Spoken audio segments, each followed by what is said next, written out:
Money! The only thing I love more than pussy. That's cats, you dirty-minded buggers! Well, all jokes apart, money is the only reason Ubisoft continues to make Assassin's Creed games. Not that they did it for art before, but there surely was some semblance of trying to build a legacy or a universe full of mind-blowing stories intertwined with real history. But now, even though the developers have steered light years away from the base concepts, one thing is for sure, they are making more money than ever. Record-breaking sales, sky-high prices, and my personal favorite, microtransactions. Well, gotta love those. Add up all of that and we have hundreds of millions, if not billions of dollars that not only make the developers richer than they already are, but ensures that we never get the old Assassin's Creed back. When they're making this kind of money, why would they ever go back to the old ways? Especially from a business perspective, that would be detrimental and downright stupid. But exactly how much money has each Assassin's Creed game made? That's quite literally the multi-million-dollar question, isn't it? Before we go on, if you like the video, don't forget the like button and also subscribe to the channel for more Assassin's Creed content. It's free, it's easy to support a brother from the Creed. Now we go on to the list. Number 12, Assassin's Creed Rogue. Shockingly, one of the titles that released quite late in the series ranks last on this list. Subpar execution, lack of improvements, and an almost non-existent marketing push makes Rogue fall last on the list. Despite the game having an extremely high concept and its own fan base, it ended up grossing a measly $60 to $65 million. Now I know that's not a small sum of money by any means, but for an Assassin's Creed game, that's not impressive at all. I'm willing to bet that there are DLCs in this franchise itself that have grossed more money than that. Quick question, do you know how much money the entire Assassin's Creed franchise has made till date? Stay tuned to find out. Next, number 11, Assassin's Creed 1. For a game that came out of nowhere, Assassin's Creed 1 made some big bucks. And not just that, it also spawned a multi-billion-dollar franchise that's only making more money with each subsequent release. Despite releasing 15 years ago, the game has managed to rake in a solid $160 to $170 million. Not too shabby, huh? I'm sure if the game is ever remade with modern day technology, it would make double the money if not more. Despite that sum seeming relatively small, remember that it was the first game in the franchise, which makes it all the more impressive. Next, number 10, Assassin's Creed Revelations. The anticipation and momentum during the release of Revelations was unreal. Not only were people eager to witness the next and clearly the final chapter of Ezio, previous two releases were unbelievably good, so it almost didn't even need marketing. And despite the game concluding the Ezio and Altair arcs in a satisfactory way, there was little more for players to look forward to. Well, it was clear from the word go that the majority of the attention and resources were diverted to the development of Assassin's Creed 3, the next big thing for Ubisoft. And despite all those factors, Revelations ended up making a reasonable $170 to $175 million. The only letdown is, with the kind of steam the previous two games had built up, Revelations could have made twice as much. If only it got the attention it deserved. If only. Next, number 9, Assassin's Creed Brotherhood. You know, I honestly thought that Brotherhood made a lot more money, especially considering the fact that it had come hot off of the heels of Assassin's Creed 2, which was a roaring success in its own right. The game did make a substantial $187 to $195 million. That amount seems almost less when you take its new cult status and overwhelming critical reception into account. Plus, there's also the fact that Ezio had amassed a massive fan following, so I expected a lot more. But hey, that's more money than 99% of the people would ever make. So yeah. Next, number 8, Assassin's Creed 2. The benchmark game that changed the franchise forever. Not just in terms of popularity, but also in the terms of bringing in enough money to solidify the belief of the players and the developers of the series. This game is really what put Assassin's Creed on the map, and it also made an astonishing $225 to $240 million. It really came out of nowhere and became the talk of the town. But that kind of money in 2009 was no joke. I mean, it's not a small feat now, so you can guess what a big deal it was 13 years ago. Well, it isn't one of the greatest for no reason. Next, number 7, Assassin's Creed Syndicate. The game that almost brought the franchise down. I've heard people say Syndicate is the most underrated and the best in the series, but its mediocrity is clearly reflected by its sales. Despite every subsequent release coming close to, if not tying or surpassing the previous release with the exception of Rogue, Syndicate took a massive fall in terms of sales and income. The game made a flabbergasting $245 to $255 million. But that would be good for most games, considering the fact that number 1, it came from the Assassin's Creed franchise. Number 2, it had a mind-blowing production budget. And number 3, had a solid bit of promotion. It was a total disappointment. I mean, think about it. Is it truly the best in the series? Well, if it is, then most people missed the best bit.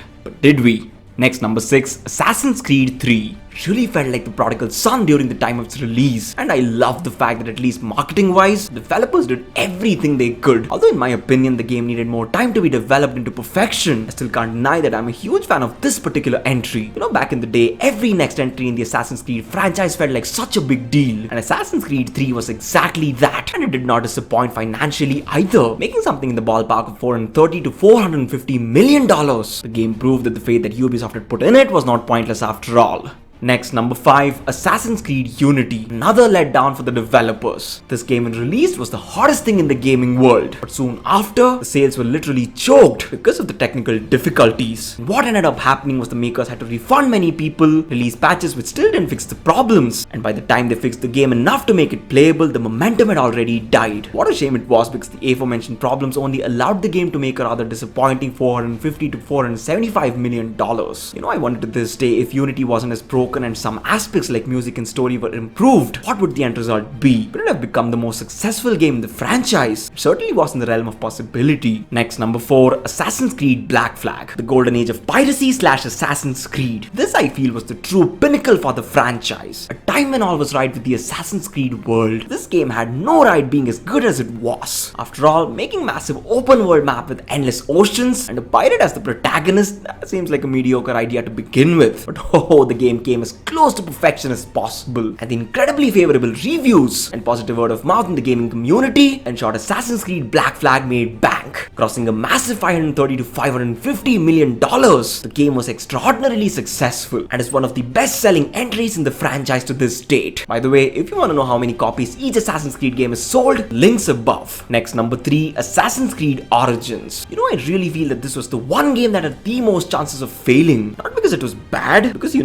wasn't, but because the previous release Assassin's Creed Syndicate had quote-unquote tanked at the box office. And I really don't remember the marketing for the game being as extensive as it should have been. Man, did it make a staggering amount of money or what? With the game pulling in a mind-blowing $650 to $670 million, which made the game at the time the most financially and one of the most critically successful games in the franchise. Although microtransactions loomed over it like a dark cloud, it still doesn't take away from the fact that Assassin's Creed Origins was just awesome. Next, number 2, Assassin's Creed Odyssey. Game that turned good old-fashioned Assassin's Creed into a full-blown fantasy RPG. But despite the rather uncomfortable pivot, this game made more money than ever. It was full of insane views, hundreds of locations, thousands of weapons, and had microtransaction friendly written all over it. As a standalone, this game would have been terrific, but as an Assassin's Creed game, not so much. But you know what? It still ended up grossing $780 to $820 million. Can you believe that? Well, of course you can. Because its polarizing nature kind of worked for it. Everybody, the old and the new Assassin's Creed fans, wanted to know how this game that exists in an era where even the idea of an assassin had not been born is connected to the series. Although the answer we got was unsatisfactory, the game still was an amazing experience to say the least. And now, number 1, Assassin's Creed Valhalla. Before we go any further, let me tell you how much money this game has made till now. Over $1 billion. That is just astonishing, especially considering the lukewarm reception by the fans. But then again, it has to be the intrigue factor that drew the fans to it in the first place. But mark my words, it's all downhill for the franchise from here. And it's not like you can even finish the game by the next release comes around, considering it'll take you weeks, if not months, if you're even interested at that point. But over $1 billion, god damn it. No wonder Ubisoft isn't gonna change their ways anytime soon. But then again, I wouldn't have either if my product made over $1 billion, so yeah. And now to answer the question as to how much money the franchise has made till date, over $5.4 billion. That's pretty incredible in my opinion. It's actually more than the GDP of many countries. Well, it's one of the flagship franchises of the gaming industry for a reason. With that, we reach the end of the video, guys. Now I want you to tell me in the comment section below which Assassin's Creed you spent the most money on. For me, it was Odyssey. I remember spending something like $100+ for it. And if you like the video, pierce your hidden blade through the like button. Subscribe to the channel for more Assassin's Creed content. That's it for today. Stay safe, stay strong, and stay tuned. It's your boy VZX signing out.